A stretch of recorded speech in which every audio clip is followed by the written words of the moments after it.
होना चाहिए, परीक्षा के लिए नहीं, शिक्षा के लिए पढ़िए। और शिक्षित जब होंगे तो सही मायने में किस्मत किसी की बदले ना बदले, आपकी किस्मत जरूर बदलेगी अगर आप शिक्षा के लिए पढ़ते हैं, शिक्षित होने के लिए पढ़ते हैं। कि एक दिन ऐसा समय आएगा कि पूरी दुनिया कहेगी इसका किस्मत बहुत अच्छा था, जबकि बात ये नहीं होती। किस्मत अच्छा नहीं होता है, किस्मत को अच्छा बनाना पड़ता है। धन्यवाद। गुड मॉर्निंग, नमस्कार। आज के सेशन में हम लोग एक नए टॉपिक के साथ, जिस टॉपिक का नाम है कैलकुलेशन ऑफ फंड। दोस्तों, आपको पता है कि नॉन प्रॉफिट ऑर्गेनाइजेशन जो संस्थान होती है वो डोनेशन पे, चंदे पे और बहुत विभिन्न प्रकार के फंड पे चलती है। तो आज हम लोग देखने वाले हैं कि इस फंड का कैलकुलेशन कैसे होता है, फंड में कौन कौन सी चीजें जोड़ी जाती हैं और कौन कौन सी चीजें घटाई जाती हैं, और उसके बाद जो अमाउंट हमें मिलता है उसे हम लोग फाइनल अकाउंट के किस खाते में, किस अकाउंट में लिखते हैं और कहां लिखते हैं, है ना। तो अगर मान लेते हैं कोई भी नॉन प्रॉफिट ऑर्गेनाइजेशन, जैसे एक छोटा सा एग्जांपल लें कि एक क्लब है, जो क्रिकेट का क्लब हो सकता है, फुटबॉल का हो सकता है, हॉकी का हो सकता है। तो उस क्लब में फंड किस किस सोर्स से आएंगे, है ना, और उसको कैलकुलेट हम लोग कैसे करेंगे, उसका एक फॉर्मेट, एक छोटा सा फॉर्मेट है जो आप देख सकते हैं, पीछे लिखा हुआ है। मैं इसे जल्दी से समझाने का प्रयास करता हूं, आप लोग ध्यान से देखेंगे। देखिए यहाँ पे लिखा हुआ है कैलकुलेशन ऑफ फंड, जिसमें एक एग्जांपल मैंने लिया है मैच फंड, है ना। मैच फंड में एक कैलकुलेशन है कि जिसमें सबसे पहले आपको देखना होगा कि जो आपका जो प्रश्न है, उस प्रश्न में आपका हो सकता है पहले से संस्था के पास कुछ फंड की राशि पिछले साल कुछ बची हुई हो, तो पिछले साल का जो फंड होगा वो क्लोजिंग बैलेंस होगा। और पिछले साल से नए साल में जब हम आएंगे तो उस फंड, उसे हम ओपनिंग बैलेंस कहते हैं। आपको पता है कि पिछले फिनेंशियल ईयर में जो क्लोजिंग होगा वो नए फिनेंशियल ईयर में ओपनिंग बैलेंस के नाम से जाना जाता है। तो इसे हम ओपनिंग बैलेंस भी कह सकते हैं, या कभी कभी क्वेश्चन में मैच फंड लिखता है तो मैच फंड भी उसे हम लिख सकते हैं। जो राशि होगी उसका हम लोग यहाँ पे लिखेंगे। उसके बाद जब किसी क्लब में मैच होता है तो बहुत सारे लोग मैच को देखने आते हैं, स्टेडियम में पब्लिक आती है देखने के लिए। तो क्लब क्या करेगा, जब मैच ऑर्गेनाइज करेगा, जब मैच का जब विज्ञापन करेगा तो पब्लिक को जब पता चलेगा तो पब्लिक मैच देखने के लिए आएगी, तो टिकट भी बिकेगी।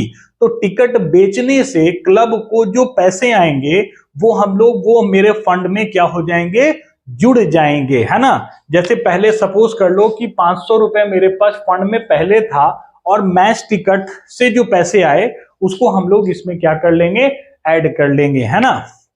क्योंकि क्लब के लिए जो टिकट बेचने पर जो पैसे आए हैं वो इनकम है, इसलिए उसको हम लोग जोड़ लेंगे। फिर आते हैं कि हो सकता है कि संस्था को क्लब में मैच करवाने के लिए या मैच होने पर क्लब को डोनेशन भी मिले हो, तो डोनेशन भी हमारा इनकम है और ये भी फंड में हमारा जुट जाएगा, इसीलिए इसको भी हम लोग क्या करेंगे, ऐड करेंगे।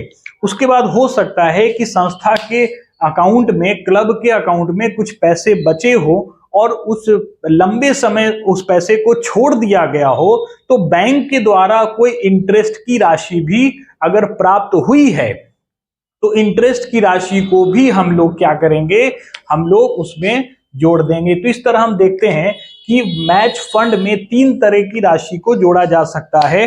टिकट को बेचने से जो पैसे आए उसको जोड़ लेंगे, डोनेशन से जो पैसे आए उसे भी हम लोग जोड़ लेंगे, और जो इंटरेस्ट की राशि हमें बैंक से प्राप्त होगी उसे भी हम लोग जोड़ेंगे ही। और इसके बाद जो टोटल राशि आएगी उसे हम लोग यहां पर लिख लेंगे। तो सिर्फ आपको ऐसा लग रहा होगा कि सिर्फ और सिर्फ क्लब में पैसे आने के सोर्स नहीं होते हैं, पैसे जाने के भी सोर्स होते हैं। क्योंकि क्लब जो है मैच ऑर्गेनाइज कर रही है, तो मैच ऑर्गेनाइज करने में बहुत सारे खर्च भी होते हैं, है ना, जिसे हम लोग मैच एक्सपेंस कहते हैं। इसके अलावा जब मैच होगा तो दो साइड में 2 तरह के खिलाड़ी होंगे, टीम ए और टीम बी। उसमें से सपोज कर लो टीम बी जीतती है तो उसको कुछ प्राइज वगैरह भी दिया जाता है, तो वो भी मैच एक्सपेंसेस में आते हैं। तो अंतिम में हम लोग क्या करेंगे, मैच एक्सपेंस अगर है क्वेश्चन में, प्रश्न में, तो मैच एक्सपेंस को हम लोग लेस कर देंगे तो टोटल जो रिसीव होगा उसमें से मैच एक्सपेंस को आप लेस करेंगे, जो बचेगा वही होगा हमारा फाइनल अमाउंट जो फंड का होगा। और जो फाइनल अमाउंट आएगा दोस्तों उसे आप क्या करेंगे, आपको पता है किसी भी फंड को हम लोग कहां शो करते हैं, तो बैलेंस शीट में करते हैं। और बैलेंस शीट में कहां करते हैं, तो लायबिलिटी साइड में करते हैं। क्यों करते हैं वो आपको पिछले वीडियो में बताया जा चुका है। तो आइए एक प्रश्न हम लोग देखते हैं। यहां पे एक प्रश्न लिखा हुआ है कि एक स्टार क्लब है और बताया गया है उसका कैलकुलेशन आपको करना है। स्टार क्लब का क्या करना है, कैलकुलेशन ऑफ मैच फंड। तो यहाँ पे कुछ डेटा लिखा हुआ है, तीन डेटा है, जिसमें सबसे पहले लिखा हुआ है कि मैच फंड कितना है, तो 80,000। तो मैंने बताया था कि सबसे पहले आपको क्या देखना है कि प्रश्न में मैच फंड यानी ओपनिंग बैलेंस कितना है। तो आप देख रहे हैं कि मैच फंड हो या ओपनिंग बैलेंस हो, सबसे पहले आप यहां पर क्या लिखेंगे, ओपनिंग बैलेंस में 80,000 रुपए लिखेंगे, है ना। उसके बाद फिर क्या है, sir sales of match ticket है, तो आप देख लीजिए दूसरे नंबर पे मैच एक्सपेंस है, तो मैच एक्सपेंस तो सबसे लास्ट में लिखना है। उसके बाद क्या है, तो सेल्स ऑफ मैच टिकट है जो है 32,000, तो 32,000 रुपए आप यहां पर ऐड कर लेंगे। ठीक है, डोनेशन तो है नहीं, इसको जीरो रखेंगे। इन्वेस्टमेंट भी हमारा, इंटरेस्ट भी हमारे पास नहीं है, तो इन्वेस्टमेंट को भी दोस्तों हम लोग क्या करेंगे, जीरो रखेंगे और इसको जोड़ लेंगे। जोड़ने पे कितना आएगा, 3 जीरो, और ये हो जाएगा हमारा 2 और 8 और 3 होता है 11, यानी कि 1,12,000 हमारा टोटल फंड होता है। उसमें से हम लोग क्या करेंगे, मैच एक्सपेंस जो 30,000 की राशि है उसे हम लोग घटा लेंगे। 30,000 की राशि को क्या कर लेंगे, घटा लेंगे, तो हमारी जो राशि होगी 0 0 0, 2 एका 2 और 11 में से 3 जाएगा तो 8,000 बचेगा। ये जो 82,000 दोस्तों आया, इस 82,000 को हम लोग क्या करेंगे, बैलेंस शीट के लायबिलिटी साइड में लिखेंगे, है ना। यहां पर लिखा हुआ भी है amount to be show on liability side in balance sheet, यानी कि कोई भी फंड का अमाउंट जो होगा वो बैलेंस शीट के लायबिलिटी साइड में जाएगा। एक प्रश्न और है, ध्यान दीजिएगा, यहां पर लिख रहा है opening balance of match fund, है ना। तो ओपनिंग बैलेंस को मैच फंड भी कहते हैं या ओपनिंग बैलेंस कहते हैं। इसे आप सबसे पहले 80,000 रुपए लिख लेंगे। फिर हमारा क्या है, सेल्स ऑफ मैच टिकट है 36,000, है ना। तो 36,000 रुपए हम लोग यहां पर 36,000 रुपए लिख लेंगे। ठीक है, आइए इसको पूरा मिटा ही देते हैं। उसके बाद है डोनेशन फॉर मैच फंड, तो डोनेशन ऑफ मैच फंड से हमें 26,000 रुपए आए हैं।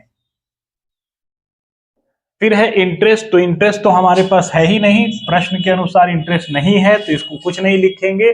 इसको दोस्तों जोड़ लेंगे, 0 0 0, 6 6 हो जाएगा 12, 8 3 11, 11 और 2 जोड़ लेंगे 13, 13 और 1 था 14, यानी कि 1,42,000 ये टोटल हमारा फंड होता है। इसमें से हमारा मैच एक्सपेंस कितना है, 1,50,000 जो कि हमारा खर्च है। तो ध्यान दीजिएगा यहां पर ध्यान देने वाली बात है कि हमारे पास जो फंड की राशि है वो 1,42,000 है, जबकि खर्च कितना है, तो खर्च हमारा है 1,50,000। तो आप जरा सोच रहे होंगे कि फंड से ज्यादा खर्च हो गया है ना, फंड से ज्यादा खर्च हो गया है, इसका मतलब जो घट के जो राशि आएगी वो निगेटिव होगी, यानी कि 8,000 रुपए माइनस में होगी, है ना। इसका मतलब ये हुआ कि हमारा जो फंड है उससे एक्सेस आपने खर्च कर दिया है, अब ये बैलेंस शीट में नहीं जाएगी। बैलेंस शीट में कब जाएगी, जब अमाउंट पॉजिटिव में हो, प्लस में हो। निगेटिव में अमाउंट होगा तो ये एक तरह का लॉस है, और ये लॉस कहां जाएगा, इनकम एक्सपेंडिचर में जाएगा। कहां जाएगा दोस्तों, इनकम एक्सपेंडिचर में, इनकम एंड एक्सपेंडिचर के कहां जाएगा, तो एक्सपेंडिचर साइड जाएगा।